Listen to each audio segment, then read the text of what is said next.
មនុស្សទាំងអស់ក្នុងលោកនេះគ្មានអ្នកណាប្រសើរជាងអ្នកណាទេមកទៅទេទៅវិញក៏ទៅទេមានតែបុណ្យបាបជានិស័យអាស្រ័យកម្មល្អនិងកម្មអាក្រក់ប៉ុណ្ណោះបើជួបគ្នាហើយកុំឡើយចងពៀឈ្នានេះគ្នាកុំលៀបពណ៌គ្នាអីកុំបាយលៀបមុខដាក់គ្នាព្រោះវាមិនមែនជាទង្វើល្អឡើយ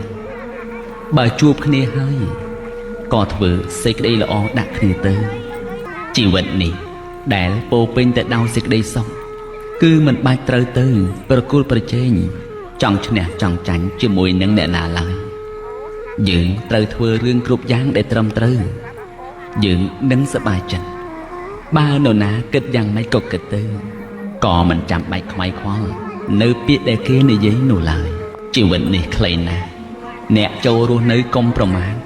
កុំធ្វេសស្មារតីព្រោះយើងមិនដឹងថាខ្លួនយើងមានជីវិតអាចរស់យូរប៉ុណ្ណាទេដូច្នេះមានតែការខំកសាងមេត្តាចិត្តស្រឡាញ់ចិត្តអាណិតចិត្តសន្តោសគឺជាចិត្តប្រកបដោយភាពល្អបើចិត្តអ្នកល្អហើយអ្នកធ្វើអ្វីក៏ល្អដែរព្រោះអ្នកមានគ្រាប់ពូជល្អដុះនៅក្នុងចិត្តហើយបើពិភពលោកនេះចង្អៀតយើងបើកចិត្តឲ្យធំទូលាយពិភពលោកនេះនឹងធំទូលាយបើពិភពលោកនេះចង្អៀតយើងបើកចិត្តឲ្យធំទូលាយនោះពិភពលោកនេះនឹងធំទូលាយដោយបុរាណសុភាសិតថាចង្អៀតអ្វីចោះកុំឲ្យតែចង្អៀតចិត្ត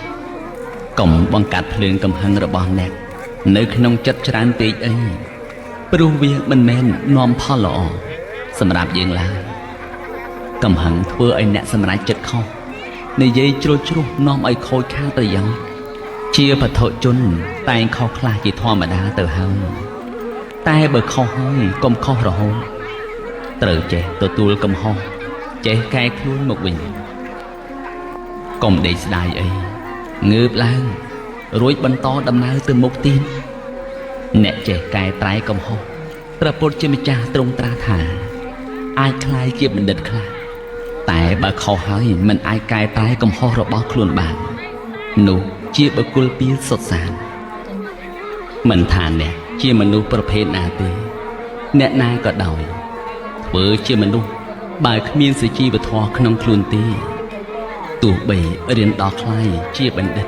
អនុបណ្ឌិតក៏គ្មានអ្នកណាគេគោរពគេឲ្យតម្លៃដែរប្រព័ន្ធអប់រំផ្លូវការនឹងជួយឲ្យអ្នកចេះចិញ្ចឹមជីវិតប៉ុន្តែការអប់រំផ្ទាល់ខ្លួននឹងជួយឲ្យអ្នកមានបានចង់ឈ្នះបញ្ហាត្រូវចេះរក្សាឲ្យស្ងប់ទម្លាយគិតរឿងល្អនិងរឿងវិជ្ជមានទើបមានសេចក្តីសុខចម្រើនដាំស្រូវ